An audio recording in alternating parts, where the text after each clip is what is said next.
उससे संबंधित क्या क्या क्वेश्चन आपसे 23 तारीख को ये पूछा गया था, 23 नवंबर 2021 को। इसमें आपके मैथ्स और रीजनिंग से कैसे कैसे क्वेश्चन पूछा गया था।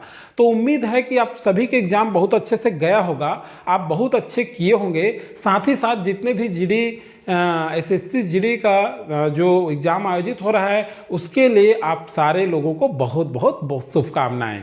आपका एग्ज़ाम बहुत अच्छा जाएगा। इससे पहले मैं बता दूं, आप अभ्यास करके जरूर जाइए।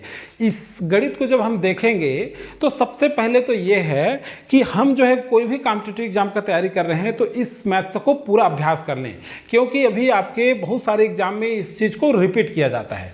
तो चलिए, 10 किलोमीटर प्रति घंटा की गति से अपने कार्यालय जाता है। अब जो है कहते हैं तथा y 40 किलोमीटर प्रति घंटा की गति से वापस आता है। तो अब बताइए उसकी औसत गति में क्या है, उसकी औसत गति क्या है किलोमीटर प्रति घंटा में, उसकी औसत गति क्या है किलोमीटर प्रति घंटा में। तो आप देख सकते हैं। तो चलिए देखते हैं इसमें कैसे हम सॉल्व करेंगे। ये भी आपका बहुत ही आसान क्वेश्चन है। तो इसमें क्या करेंगे, औसत गति ज्ञात करना है। क्या करना है हमको, औसत गति। तो औसत गति निकालने के लिए क्या करेंगे, औसत गति निकालने के लिए आप जानते हैं, आपको बताया गया है 2xy बटे फार्मूला होता है x प्लस y। बस इसी फार्मूला में रख दीजिए, आपका आंसर आ जाएगा। फार्मूला सबका आपका वही है। अब एक चीज़ बता दूं मैं, आप जो है कभी भी ट्रिक का उपयोग नहीं करेंगे, हर जगह ट्रिक काम नहीं आता। अब ये एक चीज़ बता दूं दोस्तों, अगर आप चैनल में नए हैं तो सब्सक्राइब जरूर कर लीजिएगा। चैनल में नए हैं तो सब्सक्राइब कर लीजिए, चैनल में जुड़ जाइए और इस तरह से आपको गणित का अध्ययन मिलता रहेगा। अगर आपको गणित अच्छा लगता है तो आप लाइक जरूर कर दीजिएगा, समझ में जब आता है तो, और शेयर कर दीजिएगा अधिक से अधिक लोगों को। चलिए देखते हैं, औसत निकालते हैं। 2xy, तो x क्या है यहाँ पर 10 है और y क्या दिया है यहाँ पर 40 दिया हुआ है। तो अब देखिए लिख लेंगे हम 2 इंटू, अब क्या दिया है x कितना है 10 गुणा y कितना दिया है हमको 40, तो यहाँ लिख लेंगे 40 बटा x धन y, तो कितना हो जाएगा 10 धन कितना हो जाएगा y कितना है 40, कितना हो जाएगा 40। अब चलिए देखिए कटा देंगे, यहाँ पर जो जो कटेगा उसे कटा देंगे, जो जुड़ेगा उसे जोड़ देंगे। अब चलिए क्या करेंगे, यहाँ पर 2, अब देखिए यहाँ 10 जोड़ दीजिए पहले, तो इसी को आप 2 गुणा लिख सकते हैं 10 गुणा 40 बटा ये 40 और 10 को जोड़ेंगे तो कितना हो जाएगा 50 हो जाएगा। आप सभी जानते हैं यहाँ पे 10 को कटा दीजिए, 10 1 से, यहाँ 5 बार में कट जाएगा, 10 5 50। यहाँ पर 5 को कटा दीजिए, यहाँ पर 8 से कट जाएगा, 5 8 40। बचा कितना हमारे पास 2 इंटू 8, तो अब कितना आ गया 16 किलोमीटर प्रति घंटा, 16 किलोमीटर प्रति घंटा आ गया। ये निकल गया आपका आंसर। कितने लोग इसको किए हैं, कितने लोगों का 16 किलोमीटर प्रति घंटा जिनका आंसर आया है वो सब सही हैं। और मैं बार बार आपको बोल रहा हूँ, कोई भी स्टेट में पीसीएस या स्टेट में जो भी एग्जाम आयोजित होता है तो उसके लिए आप इसे अभ्यास करके जरूर जाइए। कभी कभी क्या होता है, कभी कभी नहीं, हमेशा ये है कि रिपीट भी कर दिया जाता है क्वेश्चन को। आप एसएससी जीडी में देखोगे कई क्वेश्चन रिपीट भी हो रहे हैं। और आप कोई भी एग्जाम की तैयारी कर रहे हैं, एसएससी ही नहीं, रेलवे, बैंकिंग, जो भी एग्जाम का तैयारी कर रहे हैं उसके लिए भी ये काम आने वाला है। चलिए देखते हैं नेक्स्ट, तीसरा नंबर का क्वेश्चन क्या बोला है। एक विक्रेता, पढ़िए इसको, एक विक्रेता अपने सामान पर लागत मूल्य से 20% अधिक मूल्य अंकित करता है, लेकिन अपने ग्राहकों को 10% की छूट देता है। उसका लाभ प्रतिशत ज्ञात कीजिए। तो देखिए लाभ प्रतिशत ज्ञात करने के लिए बोल रहा है, तो कैसे हम लोग इसे सॉल्व करेंगे, बहुत ही सरल है। सबसे पहले तो हम लोग लिख लेंगे, माना कि जो लागत मूल्य है, क्या है, लागत जो मूल्य है, लागत मूल्य लिखा हूं। देखेंगे लागत मूल्य हम क्या मान लेते हैं 100 मान लेते हैं। कितने रुपए मान लेते हैं 100 रुपया। अभी 100 पर 20% अधिक करता है, कितना करता है 20% अधिक, तो 120 हो जाएगा। अधिक है तो 100 में 20 जुड़ जाएगा। गुणा 90% क्या करता है, छूट देता है उसमें, तो क्या हो जाएगा 100 में 10 घटा तो 90 हो जाएगा। क्या हो जाएगा 90 बटा क्या हो जाएगा 100। अब चलिए देखिए कटा लीजिए, एक शून्य को एक शून्य से, इस शून्य को इस शून्य से, बचा क्या हमारे पास, यहाँ बचा 12 और गुणा यहाँ क्या बचा 9। ये समझ में आ रहा होगा आपको। अब चलिए देखते हैं 12 नहीं कितना होगा 108, तो सीधा सीधा कह रहा है लाभ का प्रतिशत ज्ञात करना है, तो सीधा 100 में 8 एक्स्ट्रा है, 100 8%। तो इस तरह से सीधा सीधा हम देख सकते हैं यहाँ डायरेक्ट 8% निकल गया। तो 8% जिनका भी आंसर आया है वो सब सारे के सारे सही है। तो समझ में आ रहा होगा आपको कैसे निकाले, क्योंकि 100 में 8 एक्स्ट्रा है, 100 लागत मूल्य 100 है, तो 8 आया सीधा, तो सीधा कितना परसेंट निकलेगा, 8% निकलेगा। आप सभी समझ रहे होंगे। चलिए अब नेक्स्ट देखते हैं चौथे नंबर का। चौथे नंबर का प्रश्न क्या कहता है, तो चौथे नंबर का प्रश्न देखते हैं। देखिए चौथे नंबर का प्रश्न क्या कहता है, ए किसी कार्य को 25 दिन में करता है, कितने दिन में करता है, 25 दिन में। बी उसी कार्य को कितने दिन में करता है, 30 दिन में। दोनों मिलकर, ध्यान रखेंगे, दोनों मिलकर 5 दिन काम करते हैं, तो कितना काम शेष बचेगा या शेष रहेगा। तो काम आपका शेष कितना रहेगा ये पूछ रहा है। तो चलिए देखते हैं, ए किसी काम को कितने दिन में करता है। इस गणित को मैं पिछले वीडियो में भी करा दिया हूं, वहां आप जाकर के देख सकते हैं, प्लेलिस्ट में देख सकते हैं, डिस्क्रिप्शन में भी लिंक दिया हुआ है। ए किसी काम को कितने दिन में करता है, 25 दिन में करता है। बी उसी काम को कितने दिन में करता है, 30 दिन में करता है। तो 25 और 30 का एलसीएम क्या हो जाएगा, 150। तो 25 में पहले ही बताया हूं 6 का गुणा करेंगे तो कितना होगा 150, और 30 में 5 का गुणा करेंगे तो कितना हो जाएगा 150। तो ए जो है, अब देखिए 25 दिन में कितना काम किया, 150 काम किया। एक दिन में कितने यूनिट काम किया, कितना काम किया, 6 काम किया। तो 25 दिन में पूरा 150 काम कर लेगा कौन, ए। अब बी क्या करेगा, एक दिन में कितना करता है बी, 5 काम कर रहा है, यहां से 1 निकाले, तो 30 दिन में पूरा काम कर लेगा। 150 दिन पूरा काम है दोनों का। तो अब चलिए देखते हैं, अब क्या कहता है कि दोनों मिलकर 5 दिन में कितना काम, 5 दिन काम करते हैं। दोनों मिलकर कितना दिन काम करते हैं, 5 दिन। तो पहले तो 1 दिन का निकालेंगे, कितना दिन का निकालेंगे, 1 दिन का। तो 1 दिन का ए और बी का निकालिए। 1 दिन बताया हूं मैं, 1 दिन में कितना करता है, 6 दिन, तो यहाँ 6 लिख लीजिए। और बी कितना करता है, 5 दिन, तो यहाँ 5 लिख लेंगे। तो बराबर दोनों का, ए और बी दोनों के 1 दिन का जो काम है वो 11 दिन है। अब देखिए ये लोग 5 दिन काम करेंगे, 1 दिन में 6 काम, ये 5 काम। अब 11, ये लोग 5 दिन काम करेंगे, 1 दिन का मतलब 1 दिन का कितना है 11, तो 5 दिन का 11 में गुणा कर देंगे 5 का, तो 11 पंछे कितना आ जाएगा, 55 आ जाएगा। आप सभी समझ रहे होंगे इसको, आप सभी को समझ में आ रहा है, बहुत बढ़िया। चलिए देखिए 11 पंछे 55 हो गया। अब देखिए 55 काम हो गए, 55 काम हमारे हो गए। अब चलिए देखिए यहाँ पर कितना काम है टोटल, 150। तो इस 150 में 55 को घटा देंगे, क्योंकि कुल काम कितना है हमारा 150। अब ये लोग दोनों मिलकर के 5 दिन कर रहे हैं, तो 5 दिन किए तो कितना किए, 55। तो 150 में 55 को घटा दीजिए तो कितना आ जाएगा, 95 आ जाएगा। कितना आ जाएगा, 95। अब इसी 95 में क्या करेंगे, 150 का भाग कर देंगे, कितना का, 150 का। अब देखिए कटा लीजिए तो कितना आ जाएगा, बराबर, ये कटा ही सकते हैं आप, तो बिल्कुल कट जाएगा आपसे 19/30। कितना हो जाएगा, 19/30। आप सभी कटा लेंगे इसको।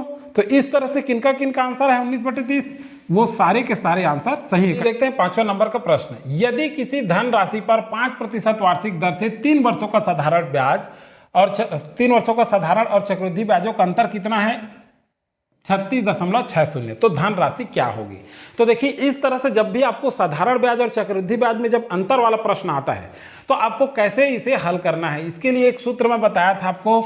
इसका सूत्र होता है, जब भी अंतर इस तरह से दिया होता है, जब भी आपको अंतर ज्ञात करना है तो इसको यह ज्ञात करने के लिए एक सूत्र है PR²/100 का वर्ग। अब हो जाएगा गुणा 300 धन R, ये फार्मूला याद रखेंगे आप, बटे 100। अब इसी में जमा दीजिए सूत्र में, अब आप निकाल लेंगे स्वयं। अब देखिए अंतर कितना दिया है, 36.60 बराबर P, अब क्या दिया है, गुणा R² कितना है, R कितना है यहाँ 5% वार्षिक दिया है, तो 5 का वर्ग बटे 100 का वर्ग है नीचे में, तो यहाँ लिख लेंगे 100 का वर्ग गुणा 300, और यहाँ R क्या दिया है, अभी हम बताया आपको R क्या दिया है 5, तो धन क्या हो जाएगा 5 बटे क्या हो जाएगा 100। अब इसी को जोड़ लीजिए, 36.60 बराबर P गुणा 5 पंचे कितना हो जाएगा 25, और बटे 100 गुणा करेंगे तो 10,000 कितना हो जाएगा 10,000 गुणा 300 में 5 जोड़ेंगे तो 305 बटे हो जाएगा 100। तो 25 से कम 25 और 25 चौक 100। अब क्या करेंगे देखिए, अब जो है ये इधर चला आएगा, ये वाला ये जो पक्ष है इधर वाला वो इस साइड में ले आएंगे। तो कैसे होगा देखिए 36 दशमलव, यहाँ लिख लीजिए। सबसे पहले तो इसको यहाँ क्या करेंगे, गुणा करेंगे इससे, तो कितना होगा 3600। समझ में आ गया कितना हो गया 3660 हो जाएगा। कितना हो जाएगा 3660 हो जाएगा। इसको सुधार लेंगे 3660 हो जाएगा। और ये 2 शून्य बचा है तो यहाँ 2 शून्य और आ जाएगा। अब क्या हो जाएगा गुणा, अब ये जब ये जो गुणा है वो इस तरफ पक्षांतर होगा तो आप जानते हैं भाग के रूप में आ जाएगा। तो क्या हो जाएगा गुणा 4 ऊपर चला जाएगा तो 4 बटा क्या हो जाएगा, यहाँ पर बचा क्या है हमारा 305, तो ये नीचे चला आएगा 305 बराबर क्या हो जाएगा P। अब चाहें आप तो क्या कर सकते हैं, देखिए यहाँ पे गुणा कर दीजिए 300, 5 एकम 305, यहाँ कटा दीजिए 305 एकम 305 और बचा कितना, यहाँ पर देखिए 1 बचा 65, यहाँ कितना बचा 61, 310, तो 305 दोने कितना हो जाएगा 310 और 2 शून्य ये बचा है, ये 2 शून्य कटा देंगे तो 1200। अब करेंगे यहाँ 1200 गुणा 4 बराबर हो जाएगा 4800, ये आ जाएगा आपका आंसर। तो वह धनराशि क्या होगी, तो 4800 रुपया होगी वह धनराशि। जिनके भी ये आंसर आए हैं सारे के सारे लोग सही बनाए हैं। देखिए कटाने के लिए आपको तो पहाड़ा याद करना पड़ेगा, 1 से कम 25 तक पहाड़ा आप याद जरूर कर लीजिए। हो सके तो आप 30 तक याद रखें, ज़्यादा अच्छा होगा। तो ये रहा आपका, इस तरह से क्वेश्चन आपका पूछा जाएगा तो आप इसको कैसे करेंगे, सॉल्व करेंगे। चलिए एक बार बताता हूँ, डिफरेंट निकालना है तो उसका ये महत्वपूर्ण सूत्र है। हम लोग क्या कहे PR² बटे 100² इंटू 300 R धन R बटे 100। तो देखिए यहाँ बस R देख लीजिए, R का मान रख दिए, बाकी अपने आप उत्तर आ गया। अब चलिए देखते हैं नेक्स्ट क्वेश्चन।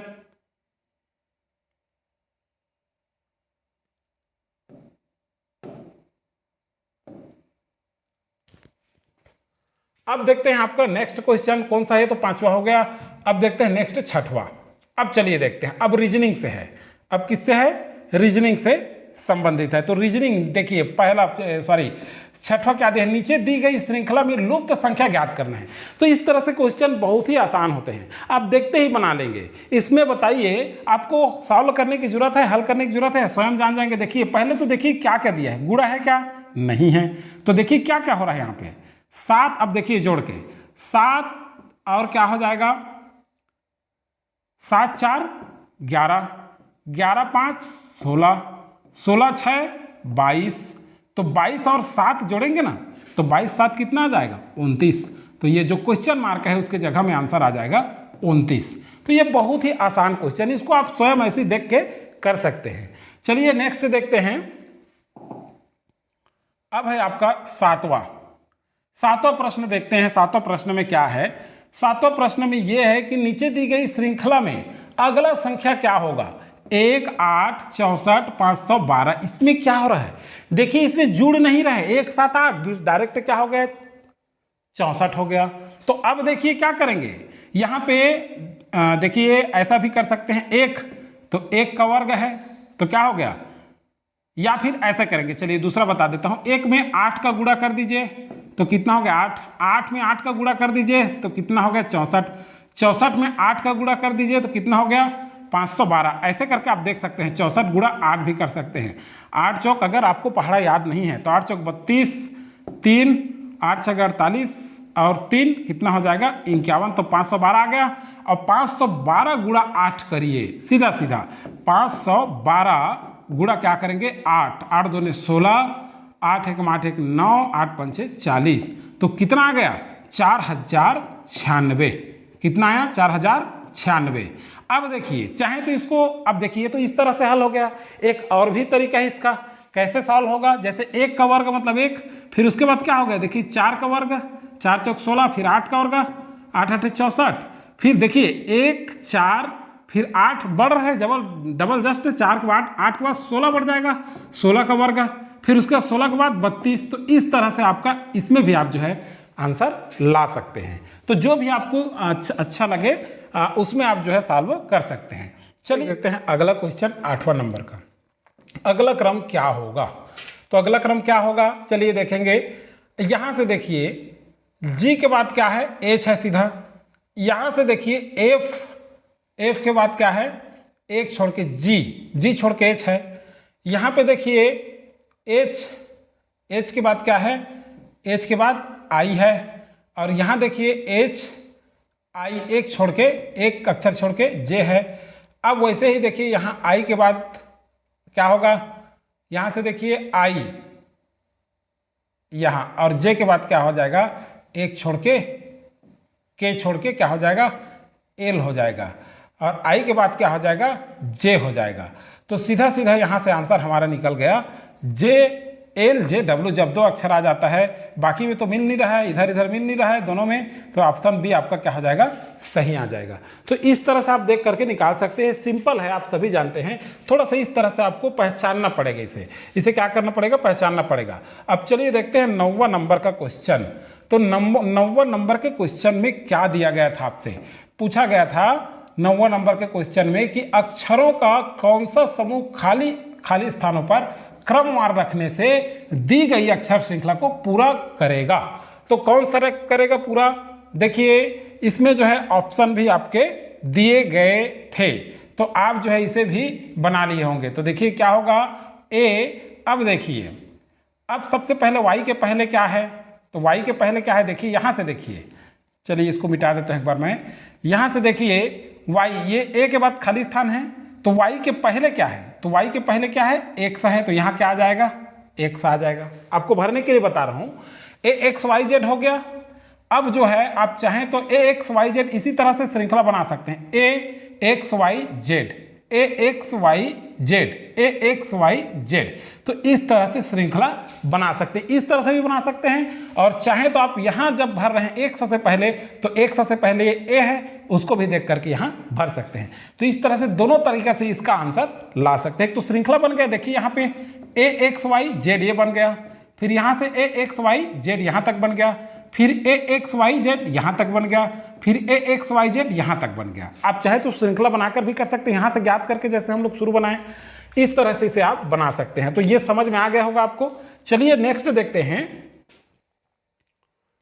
चलिए अब देखते हैं 10वां नंबर का क्वेश्चन क्या पूछा गया था आपको, 2/3। तो सबसे पहले लिखते जाइए, आप क्या करेंगे, हम लोग लिखते जाएंगे। सबसे पहले जो दिया है उसको लिखते जाइए, 2/3 भाग, यहां लिखिए 8/15। यहां पे का है, मतलब ये जो का है, का मतलब गुणा है, का मतलब गुणा कर देंगे सीधा, फिर 2/5, फिर धन 2/5, फिर का मतलब गुणा, ये वाला का, फिर उसके 7 सही 1/2 है। ये क्या लिखा है, 7 सही 1/2, मतलब 7 दूनी 14 1 15, तो 15 बटे कितना हो जाएगा, 2। अब उसके बाद क्या हो जाएगा, भाग 3/4, और पूरा ब्रैकेट बंद करके फिर गुणा कर देंगे 4/19 को। यहां तक समझ में आ गया होगा आपको। अब चलिए देखते हैं इसका गुणा कर देंगे यहाँ, इसका भी गुणा कर देंगे यहाँ। तो यहाँ लिखते चले जाएंगे।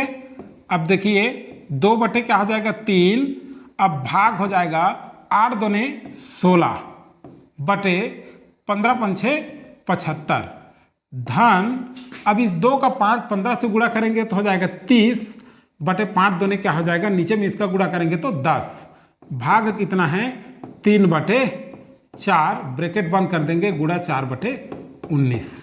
यहां तक आप लोग सभी कर लेंगे। अब क्या करेंगे, इसे कन्वर्ट कर देंगे हम लोग। इसे क्या करेंगे, 2/3, अब ये जो भाग है इसको गुणा में बदलेंगे, तो ये 16/75 है, ये 75/16 हो जाता है। आप सभी जानते हैं गुणा में बदलते हैं तो प्लस हो जाएगा 30/10। फिर यहाँ पे भाग को क्या करेंगे, गुणा में बदल देंगे, तो ये हो जाएगा 4/3, और पूरा हो जाएगा 4/19। ये समझ में आ गया आपको। अब चलिए कटा दीजिए, 2 एकम 2 और 2 अट्ठे 16, 3 एकम 3 और 25 दिया 75, यहाँ आ जाएगा 25। अब क्या करेंगे, इस पक्ष को देखिए, 3 एकम 3 और 3 दहम 30। अब क्या करेंगे, 10, ये 10 से कट गए एक एक बार में, बचा कितना 4। अब क्या होगा, देखिए यहाँ पर कितना बचा है, 25 बटे कितना बचा है 8, ये 8 बचा है, 25 बचा है ये वाला। अब 25/8 बीच में क्या है आपका, धन, तो यहाँ लिख लेंगे धन। अब बचा यहाँ पे क्या 4, तो 4/1 भी लिख सकते हैं। अब इसको क्या करेंगे, गुणा 4/19। अब क्या होगा देखिए, अब आंसर आ जाएगा अब आपका। अब 25 से कम 25 और 8 चौक 32, तो 25 यहाँ पे 25 प्लस, देखिए 25 से कम तिर्यक गुणा 25, 8 चौक कितना हुआ 32, तो यहाँ 32 कर दिया, बटे क्या कर दिया 8, गुणा 4/19। अब देखिए 25 और 32 को जोड़िए तो कितना होगा 57, कितना हो जाएगा 57, बटे कितना हो जाएगा 8, गुणा हो जाएगा 4/19। तो गुणा कर दीजिए, 4 एकम 4, 4 दूने 8। अब ये कितने बार में कटेगा 19 तिया 57, कितना हो जाएगा 19 तिया 57, तो बराबर कितना आएगा हमारा 3/2। तो ये जो आप आंसर टिक किए होंगे 3/, जो जितने लोग, वो सारे का सारा आंसर सही है। तो इस तरह से आप इसे हल कर सकते हैं, बहुत ही सरल है, थोड़ा सा बस आपको ध्यान रखना है, बाकी आपका क्वेश्चन अपने आप बन जाएगा। चलिए इस क्वेश्चन को, 7 मित्र OPQRST और U एक पंक्ति में बैठे फिल्म देख रहे हैं। P एक अंतिम छोर पर बैठा हुआ है, Q S के ठीक बाएं ओर बैठा है, P T के दाएं दूसरे स्थान पर बैठा है, U किसी भी अंतिम छोर पर नहीं बैठा है। तो इसे आप ऐसे घेर के रखेंगे। ये Q लिखा गया है, O है, O जो है R और T के बीच में बैठा है। बिल्कुल बाएं छोर पर कौन बैठा है। इस तरह से क्वेश्चन आपके बहुत सारे विभिन्न कॉम्पिटिटिव एग्जाम में पूछे जाते हैं। तो आपको कैसे निकालना है, चलिए सबसे पहले तो आप जो है इस तरह से लाइन खींच लीजिए। अब क्या कहता है, एक छोर से शुरू होकर के एक पंक्ति में बैठ करके लोग क्या कर रहे हैं, पिक्चर देख रहे हैं, एक छोर में ऐसे बैठे हैं। अब क्या कह रहा है, P एक अंतिम छोर पर बैठा हुआ है, तो अंतिम छोर यहां से शुरू होगा बैठना इन लोग का, तो अंतिम छोर यह होगा, तो P अंतिम में बैठ गया। Q जो है S के ठीक बाएं ओर बैठा है, Q जो है S के ठीक बाएं ओर बैठा है। तो देखिए आप यहां लिख लीजिए Q, क्या लिख लीजिए Q, यहां पर क्या कर लेंगे Q, और ये जो Q है S के ठीक बाएं ओर, मतलब यहां कर लेंगे हम लोग S, क्या कर लेंगे S, S के जस्ट बाएं ओर कौन बैठा है, Q बैठा है, तो S का बायां इस साइड होगा। एक पंक्ति में बैठ के देख रहे हैं लोग ऊपर की तरफ, तो बायां किस तरफ होगा आप ही देख लीजिए, बायां इधर होगा। तो S के बायां Q S के ठीक बाएं ओर बैठा, ठीक बाएं में बैठा है। P T के दाएं और दूसरे स्थान पर बैठा है, तो P जो है वो T के, किसके, T के। तो देखिए यहां पर क्या हो जाएगा, यहां T कर देते हैं, क्या कर देते हैं, T कर देते हैं।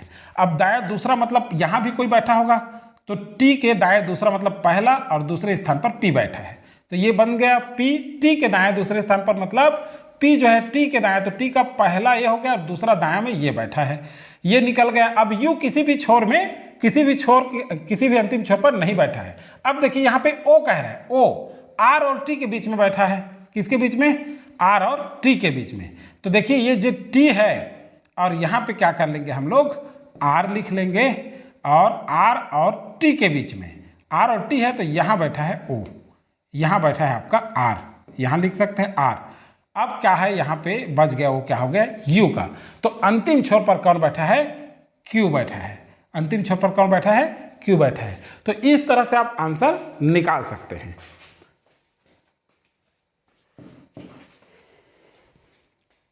Q S R O T U P।